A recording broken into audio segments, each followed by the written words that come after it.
खबर लोहरदगा से। लोहरदगा में हिंडाल्को के खिलाफ जेल के केंद्रीय उपाध्यक्ष देवेंद्र नाथ महतो धरना दे रहे थे अपने समर्थकों के साथ में।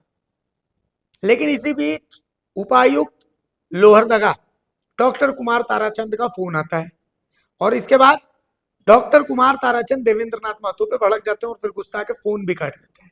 ये पूरी बातचीत कैमरे में कैद हो गई है, जिसमें डॉक्टर कुमार ताराचंद देवेंद्र नाथ महतो को कहते हैं कि क्या आपने परमिशन ली है यहाँ धरना देने की?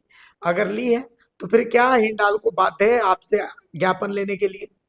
और जिसके बाद देवेंद्र नाथ महतो जब सवाल करते हैं तो उपायुक्त जो है वो फोन काट देते हैं कि भाई आप मेरी बात ही नहीं समझ रहे जो मैं कहना चाह रहा हूँ। पूरी बातचीत कैमरे में कैद हो गई। आपको हमको पूरे बहस का जो वीडियो है वो दिखाते हैं। दो चीजें, आप ज्ञापन हिंडाल्को को देना चाहते हैं, राइट?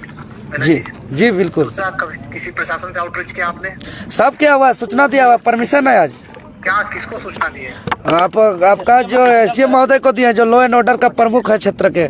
चिट्ठी भेजिए जो आपको हाँ जी परमिशन जी, तुरंत चिट्ठी भेजते हैं जी, चिट्ठी भेजते हैं। और महोदय मान के चलिए आपको, अरे सुनो पहले सुन लो मेरी बात भाई, तुमने सुन लिया तुम्हारी बात। दूसरी, आप धरना पे बैठे, अब आप चाहते कि मैं हिंडाल्को को फोर्स करूं कि आपका वो अकेले?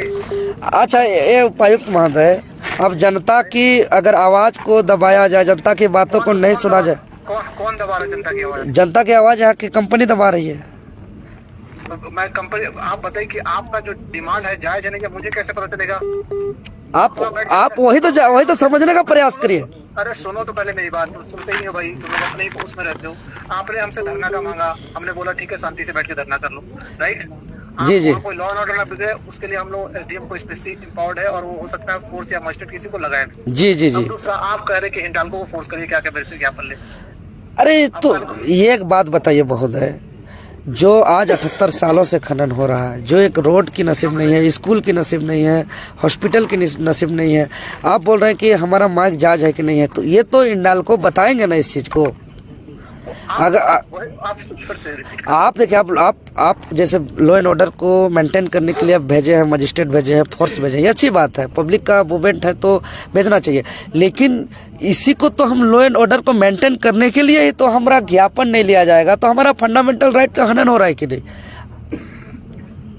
अरे भाई तुम क्या बोल रहे हो, तुम्हें कुछ भी नहीं, फालतू की बातें कर। अच्छा सुनिए ना, आप एक बात बता दीजिए डीसी महोदय, मेरा ज्ञापन नहीं, हमारा ज्ञापन कोई किसी को लेना चाहिए कि नहीं? आप अगर बोल दीजिएगा, आपका हम आदर करते हैं, आपको हम रेस्पेक्ट करते हैं।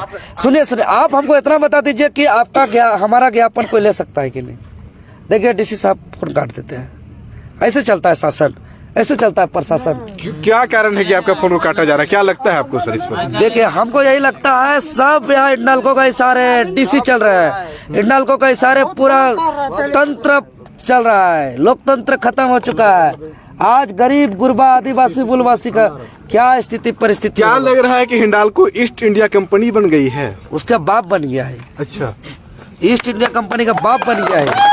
तो क्या इस कंपनी को भी यहाँ से भगाने की जरूरत है या तो फिर इसको खदेड़ना ही चाहिए? ऐसा कंपनी का कोई जगह नहीं होना चाहिए झारखंड में, बिल्कुल नहीं होना चाहिए। जो कंपनी हमको स्वच्छ पानी नहीं पिला सकता है, जो कंपनी हमको शिक्षा नहीं दे सकती है, जो कंपनी हमको चिकित्सा का व्यवस्था नहीं कर सकती है, चलने के लिए रोड नहीं दे सकती है, तो क्यों नहीं भगाना चाहिए उसको? उपायुक्त महोदय सर आपका फोन काट रहे हैं, अब आगे क्या निर्णय लेंगे आप?